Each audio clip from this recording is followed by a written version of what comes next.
Foreign language skills. Intermediate. Module 5. Human psychology and business world. 5.1. Business isn't so good at the moment. In fact, it's the worst time for businesses for decades. Many businesses are going bust because of the global financial crisis. Even sound businesses like the car industry and electronics are going through a really bad time. Many small businesses have gone out of business. It's a real shame because so many lives are being ruined. With a lot of businesses, it's a real fight for survival. I really respect people for trying to make a go of their business. I don't have much business sense. I wouldn't know where to start in opening my own business. I suppose the best thing would be to look at business startups on the internet. An online business might be good. There seems to be less risk. 5.2. I'd like to know more about psychology. I think it's a very interesting subject to study. I'd like to know why I do the things I do. Looking at how the brain works and how we behave might make me understand people more. I'd particularly like to study child psychology. I love looking at children playing, thinking, drawing, doing anything really. But what makes them tick? What goes on in their little minds? Or perhaps I should say their big minds. If we all knew more about child psychology, perhaps we could do more to be a positive influence on children. Being a psychologist must be a very interesting job. Listening to people talk all day and then analyzing their behavior. I wonder if they ever get bored. 5.3.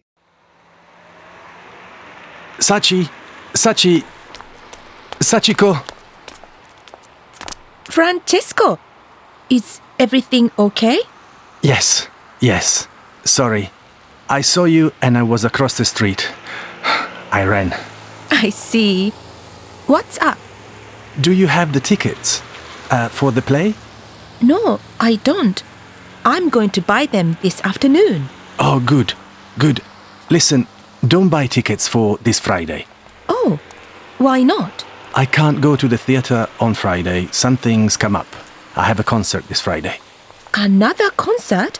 But you said... I know. I'm sorry, I forgot. Francesco. How about next week? Are you free then? I can definitely go next Friday. Francesco, you did this 2 weeks ago, remember? I had cinema tickets for the new Marvel movie, and you changed the plans them too, for band practice. I know, and We also missed my favorite dance group, because your band was playing at some child's birthday party. It was my nephew's birthday. Okay, why don't we go out for dinner before my concert? Then next Friday, we can go to the play. Oh. Come on, Sachi. Just this one more time. Okay, but promise me next Friday, okay? I promise. 5.4.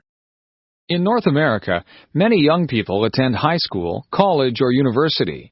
But during the summer months, most of those students work at a summer job. For most students, there are no classes during the months of July and August, and sometimes none in May and June also. Having a summer job allows students to make money that they will need during the rest of the year. They need this money because it costs a lot of money to pay for university or college. Of course, students also want money to spend on things that are fun also. Many students have summer jobs that involve working with children. For example, some students work at children's camps, where they teach children various skills and games. Some students work as lifeguards at swimming pools and at beaches. Some students do heavy work in their summer jobs. For example, some students find jobs as construction workers. Other students work in factories, and some students work on farms. There are other students who find jobs mowing lawns or collecting trash. Quite a few students work in stores. Some of these students have jobs as cashiers, and some have jobs putting products on store shelves. Other students work in restaurants, as waiters or as cooks. Other students work in offices. Some of them work as assistants for other employees.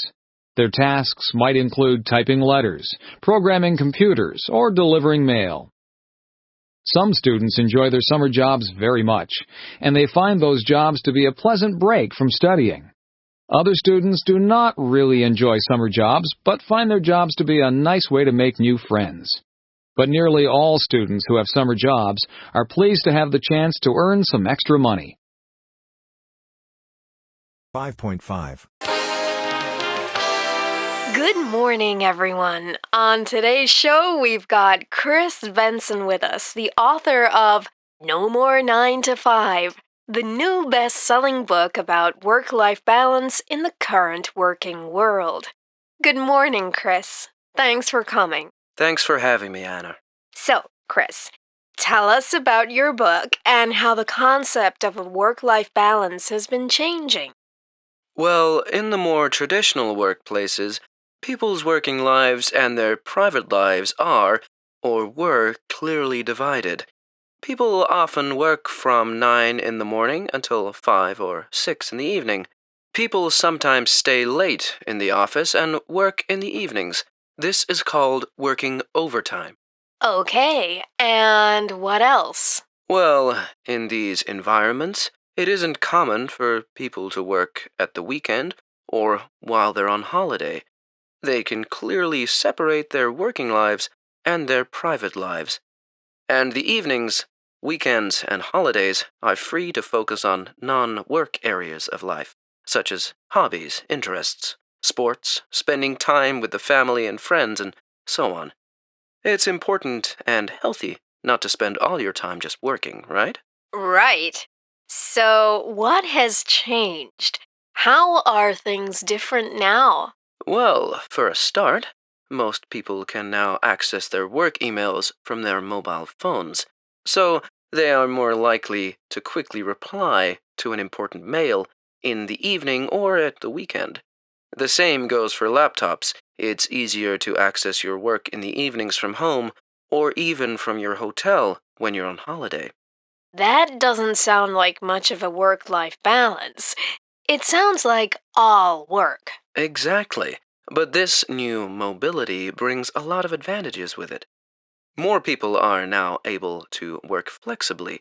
So if they need to leave the office early one afternoon to be with their family, they can catch up on work that evening from home or somewhere else. That sounds good. So what you're saying is that although traditional divisions between work and life are fading, many employees now have more freedom to do their work from different locations and at different times. Yes, that's it. 5.6. Stress is a common factor in our daily lives, but some jobs send our stress levels to the max. While we all think our jobs are the most stressful, some are proven to be worse than others. To find out what they are and whether you're in one of these highly stressful careers, continue watching. Stressful jobs are also rewarding ones. That said, to succeed in one of these positions, you'll need to be up. 5.7. Once again, the organisation which promotes Australia, Tourism Australia, is advertising the best job in the world. But this year, they have 6 jobs going, all for 6 months, with a great salary and extra spending money. If you think one of these is your dream job, you have to make a 30-second video explaining why you are the best person for the role. But be warned, thousands of people will be competing for each post. The job of Outback Adventurer is for someone with a passion for outdoor life. And in the Northern Territory, there are plenty of wide open spaces. The job is for someone to find out the best adventures and jobs for young people on working holidays. You'd be getting close to wildlife, sleeping under the stars in a bush camp, and flying over stunningly beautiful landscape in a hot air balloon. Your duties will include getting to know about Aboriginal culture and eating traditional bush foods, maybe including the famous witchetty grubs, insect larvae. Like the idea of 200 days of sunshine every year? Job number 2 is a park ranger in tropical Queensland. It's a wonderful state with ancient rainforests, the world's largest sand island, and the awesome Great Barrier Reef. Here, your duties would include protecting and promoting native plants and animals, spectacular waterfalls, dinosaur fossils, untouched beaches, and indigenous culture. You'd get paid to patrol the beaches of Lizard Island and live a life most people can only dream about. Another island job is as wildlife caretaker on Kangaroo Island in South Australia. If you love all kinds of animals, this is the job for you.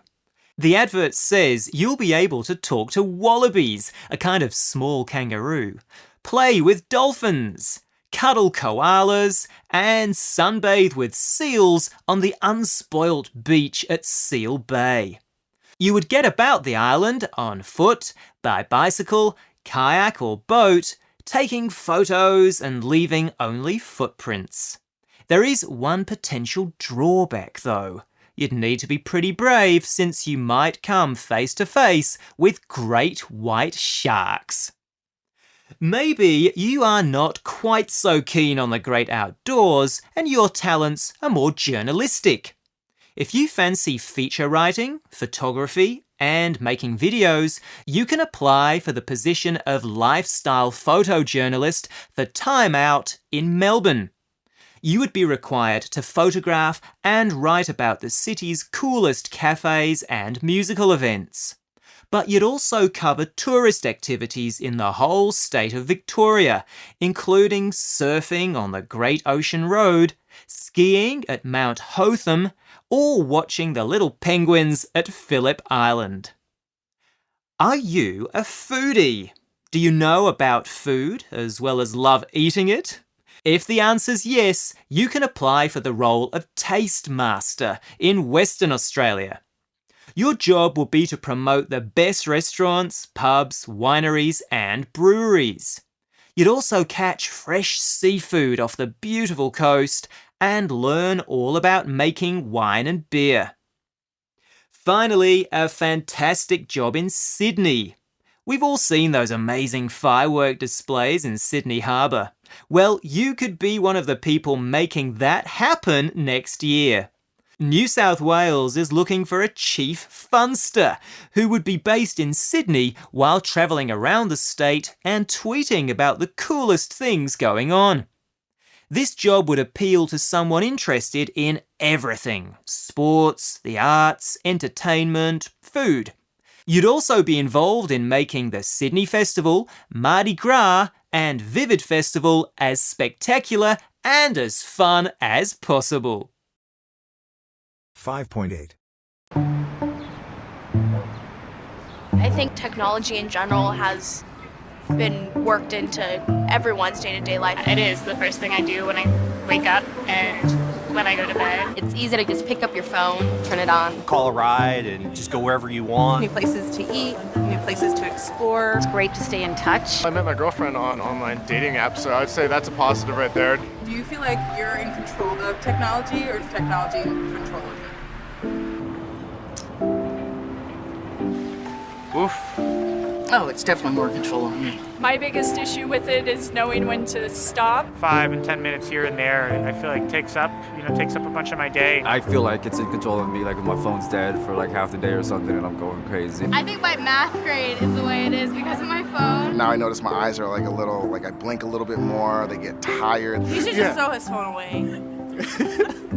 Usually I feel in control of technology. Usually I can catch myself and be like, you need to chill out. I think you have to set a limit and say that you control the phone, it doesn't control you. I'd say most people hate on technology, but if you're using it for good things, I think it's really helpful. Well, we think it's important that they do have access to it and learn it. Technology is not so much as a necessary evil, it's a necessary good that could go either way. You know, the jury's out. It's up to us as to what we do with the technology. 5.9. If you want to work your way to becoming a millionaire, then you're in luck if you have one of these high-paying jobs. That said, getting a good paycheck also comes with a lot of hard work and dedication. So, let's find out if you have what it takes to land one of the jobs on this list. Number 10. Marketing Manager. As a marketing manager, you'll be responsible for the brand's profile and awareness. Your role will usually entail monitoring budgets, managing a team of employees, launching campaigns, and analyzing the results. If you're a people's person with creative ideas, you'll excel in a marketing role. Number 9. Corporate Lawyer. If you're an aspiring lawyer, consider specializing in corporate law, as it pays exceptionally well. As a corporate lawyer, you'll counsel businesses on their legal rights and responsibilities, while also handling any legal issues like liability, ownership, employment, and contracts. Number 8. IT Systems Manager. In today's technological world, IT workers hold great power and responsibility, which is why IT system managers are among the highest paid workers. They're an integral part of any business model whose primary responsibility is to protect the office network from malware and hackers while solving company-wide technical issues. Number 7. Engineering Manager. Engineer managers are in charge of supervising different projects and liaising between their clients and their staff members. While this position is high-paying, it can only be obtained with years of experience, so you'll need a degree as well as time spent on the job. Number 6. CEO. Got a great idea, funding, and years of business experience? Why not invest in your own business and become the CEO? You'll be responsible for leading the company's various departments, making vital business decisions, and leading the company culture and ethics. Number 5. Dentist. If you're dedicated to giving someone the perfect smile, then you should consider becoming a dentist. While it's among the top 5 highest paying jobs in the world, you will need to go through dentistry school and gain lots of experience before you can start earning the big bucks. Number 4. Orthodontist. Similar to a dentist, an orthodontist is responsible for aligning teeth, treating dental disorders, and fixing crooked smiles. While orthodontists go through the same training as dentists, they will also need to complete a postgraduate orthodontics course. Number 3. Physician. As a physician, you will generally be working in a doctor's surgery and act as a patient's first point of contact when they have a medical issue. Through 4 years of studying and by completing a residency program, you'll obtain a wide array of knowledge that can help treat a simple cold or a rare disease. Number 2. Surgeon. Surgeons are highly trained medical professionals who perform surgical procedures. The surgeries will vary depending on your chosen field that you've specialized in. That said, the job is not easy, and you may be required to perform long surgeries that are a matter of life or death. Number 1. Anesthesiologist. Like surgeons, anesthesiologists are trained physicians who specialize in perioperative care. They're responsible for administering the anesthesiology to ensure that patients are asleep during the surgery. It usually takes up to 13 years to qualify as an anesthesiologist, so there's no surprise that it's one of the highest paid professions across the globe. As you can see, high-paying jobs require extensive studies and experience. To succeed in one of these positions, you'll need to be up for the challenge. 5.10. I want to talk about my experience of moving out and living on my own. Moving out to live on your own is not very common in Hong Kong. Many people still choose to live with their parents even though they have a decent job and they're already at their 30s. Many of them would stay with their parents until they get married. There are several reasons behind. Firstly, Hong Kong's rent is expensive. Many people would rather save up more money to purchase an apartment instead of renting one. Secondly, the Chinese traditional value of family is that the parents are the ones who brought you up.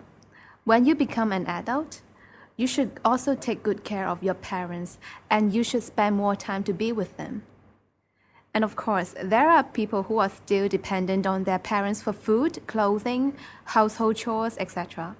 When I tell people about the idea of moving out, many people's reaction is like, what do your parents say? Because they assume the parents would not like their children to leave them. Well, I don't know if my parents like it, but I can tell you my parents support and respect my decision. They think it is good for me to try and live on my own, and then I would know it is the best to stay with my family. The most important reason for independent living is to save the traveling time to work. It used to take me 1 hour 15 minutes to travel to work from my previous living place. From my new apartment, it just takes me 30 minutes, so I saved 45 minutes traveling time. I don't have to get up so early, and I save 2/3 of my traveling cost. It does not only save my time to travel for work, but also for most of the places in Hong Kong. In addition, I gain my personal space and freedom by independent living. I make my own decision all the time. I do not have to say whether I will go home for dinner. I can invite my friends to come up and stay late. Of course, there are some trade-offs in living on your own. If you want to rent an apartment, there are lots of preparatory works to do. You have to keep visiting the apartments to search for your ideal one. You have to negotiate with the landlord about the price, furniture inclusion, who is responsible for the maintenance of the furniture and equipments. My experience was that after we moved into the apartment, it was not until the kitchen cupboard was soaked with water that we found out there was water leakage in the kitchen sink. Money is the main issue in living on your own. You have to be responsible for all the expenses, for example, the rent, electricity, gas, water, telephone, internet bills, etc. Therefore, you gotta be well prepared and save up for your bills. Although I find my transportation time much shorter, the saved time is spent on other things such as cooking and some other household chores. I think preparing and cooking the food do occupy a significant portion of my time. Therefore, I always try to make simple meals. On the other hand, I have to regularly tidy up my apartment and wash my clothes, so it doesn't really save much of my time after all. Now everything is settled down. I'm getting used to my new life and I'm enjoying it. I feel that moving out makes it easier for me to strike a balance between my work, my social life, my study, and my family. It may be troublesome, but it may worth. 5.11.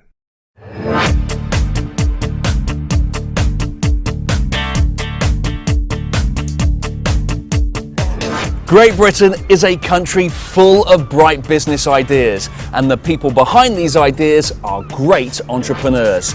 Through hard work, risk, and dedication, they become some of the most successful people in the world, and I'm off to meet a few of them.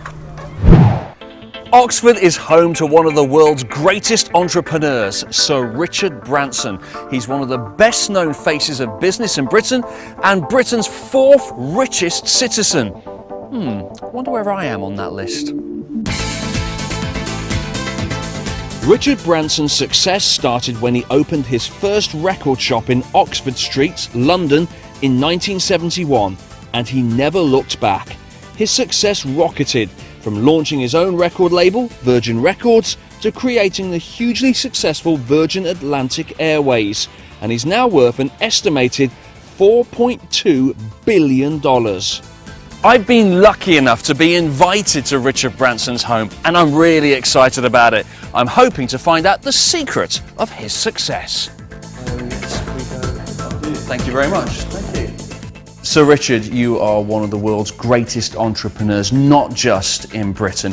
How have you achieved this? Well, by having a blast, having a lot of fun, trying to create ventures that really make a difference to other people's lives. Not being afraid to give it a go. Sometimes falling flat on my face, sometimes succeeding. So in your eyes, what makes a good entrepreneur? An entrepreneur is somebody who sees a gap in the market and feels that people are not being treated well and gets in there and fills that gap.